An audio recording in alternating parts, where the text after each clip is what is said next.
Questions have swirled around Attorney General Jeff Sessions about his interactions with Russian officials while he was a Trump campaign surrogate and about what role he played in President Trump's firing of FBI Director James Comey. Now, today, the Attorney General got to answer those questions, and he pushed back forcefully. Let me state this clearly, colleagues. I have never met with or had any conversation with any Russians or any foreign officials concerning any type of interference with any campaign or election in the United States. Sessions testified before the same Senate committee that heard from James Comey just last week.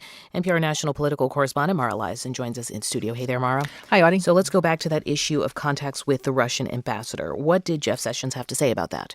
Well, Sessions has disclosed 2 meetings with the Russian ambassador while he was a campaign surrogate, and he insists they were done in his capacity as a senator, not as a surrogate, even though he was one at the time.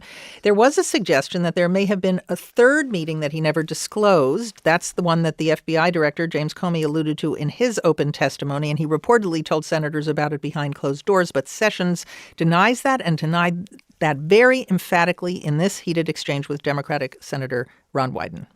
Mr. Comey said that there were matters with respect to the recusal that were problematic and he couldn't talk about them.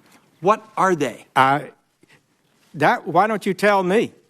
There are none, Senator Wyden. There are none. I can tell you that for absolute certainty. This is a secret innuendo being leaked out there about me, and I don't appreciate it.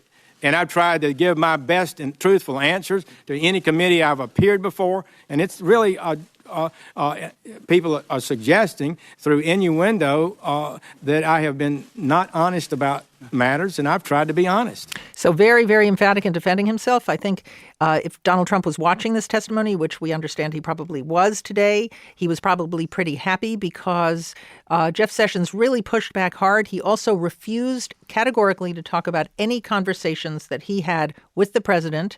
He didn't declare executive privilege, but he did say it was the policy of the Department of Justice not to talk about conversations with the president. The other big topic along those lines was about James Comey's firing. What did Sessions have to say there? Well, he stuck to the reasons he gave for Comey's firing in that memo, where they blamed Comey's handling of the Hillary Clinton email investigation. Today, Sessions said that he thought it was inappropriate that Comey decided not to prosecute her. The reason why this is really important is because he was asked subsequently by Susan Collins, Republican of Maine, if you were recused from all things Russia and from the Russia investigation, why were you involved in firing the guy, James Comey, who was conducting the Russia investigation? And he said, I was only recused from Russia.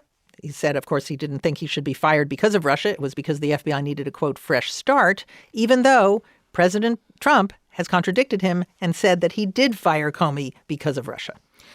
Meanwhile, in the last 24 hours or so, some allies of President Trump have floated the idea that the president might consider firing special counsel Robert Mueller. He's the man running the Russia investigation. Is there anything to this? Well, one of the president's friends, Chris Ruddy, who's the CEO of Newsmax, a conservative website, said that the president was considering this. He said he never actually spoke to the president about it, but he reported that it was under consideration. Now, in order to do this, Donald Trump would have to order the Deputy Attorney General, Rod Rosenstein, to fire Mueller. And Rosenstein, it turns out, was testifying on Capitol Hill today about another matter, and he was asked about this in another hearing. And here's what he said. Senator, I'm not going to follow any orders unless I believe those are lawful and appropriate orders. Under the regulation, Special Counsel Mueller may be fired only for good cause, and I am required to put that cause in writing.